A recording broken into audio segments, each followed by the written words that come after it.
Now, once you have distributed your survey, the next step is to analyze the responses. And you can analyze them right here inside Google Forms. Just click over to the Responses tab, and you can see the different responses to your questions, plus any email addresses that were submitted. So you can analyze them here, and this can be fun to look at as the responses are coming in.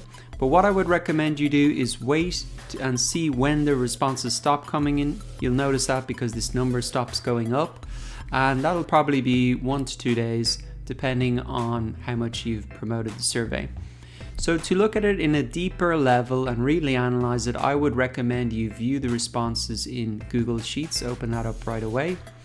And the first thing that you want to do is select the top row here, and what you want to do is really put on a filter. Now, the reason you want to do this is because we want to filter down our responses and really just look at the responses that say people have a problem that they found very difficult to resolve.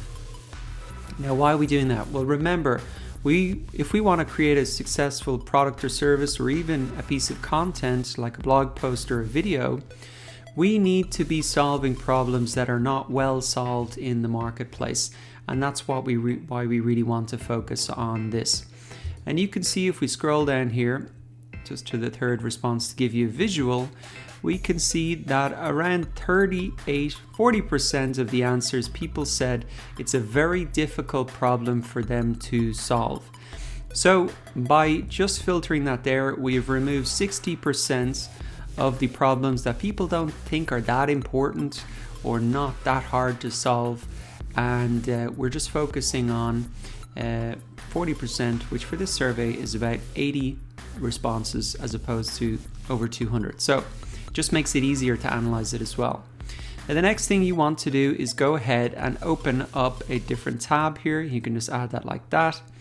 What we're going to do in this tab is just write down problem and why, resolve it. So these are the two important things that we want to get out of this survey when we look at it. We want to know what the problem actually is and why it's going to be important for them to resolve it. So that'll really come from these two columns. So let's just go and have a look at it here. So, okay, not every response is going to be perfect, so you're going to just have to go through one by one, down through them and pick them out.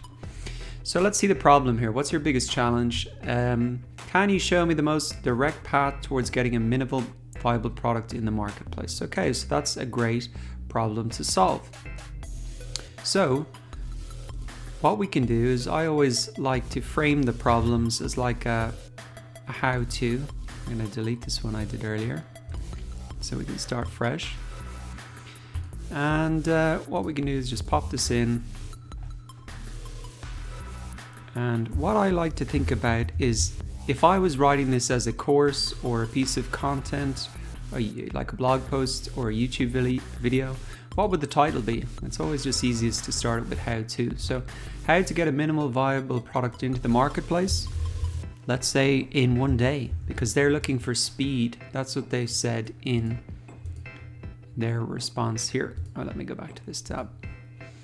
Okay, it would save time and aggravation. So that's a benefit. I'm going to close this down actually because I keep clicking back to it. So, why do they want to resolve this? Why would they buy our product or read our blog post? It's to save time and aggravation. And they're really looking for a streamlined process. So that's another benefit of them maybe buying our product or service or reading our blog post. So get a streamlined process.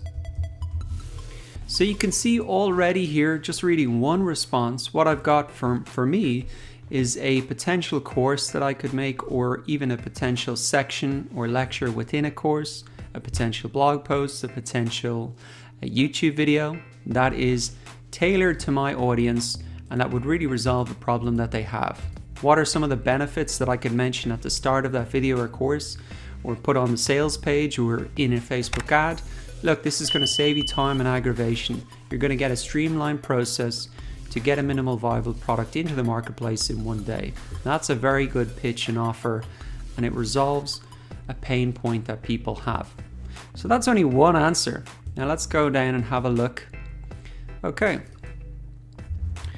What we can do again, same process. I'm just going to do 3 of these to give you examples of what you should be looking out for, and then obviously your responses are going to be different. So how to obtain a client's trust, I guess, as a digital marketer is really what they're asking here.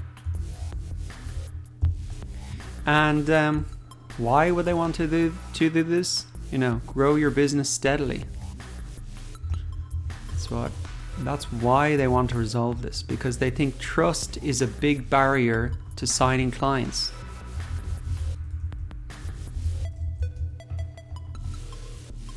And that's true.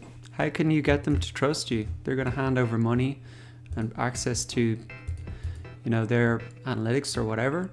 So this is a big barrier for a lot of people. How do you overcome that? That could be a great lecture or a course or a blog post or whatever.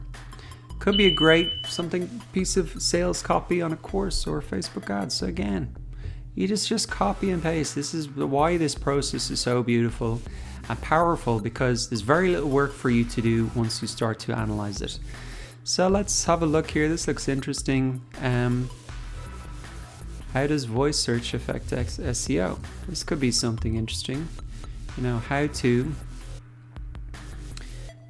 benefit from voice SEO maybe.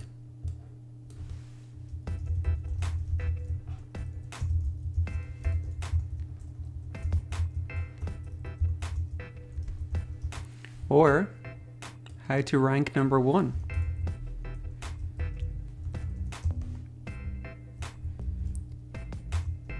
From voice SEO on mobile, let's say, for example. So I'm just thinking about, you know, what does the how-to look like to resolve that problem? And why would they want to do this? You know, leverage voice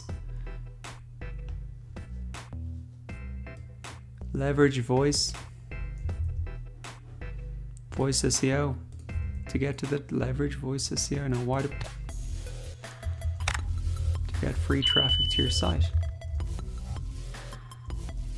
So you can see I'm using what I'm hearing from the customer here and adding how, you know, putting my spin on why they would want to do that. And this allows me, just looking at 3 responses, to find products and services that people desperately need and will pay money for, and also gather powerful sales copy that I can use on my sales page, in Facebook ads, in emails, and other marketing materials. So that is the process to analyze your survey results in order to find those product ideas and get that powerful sales copy.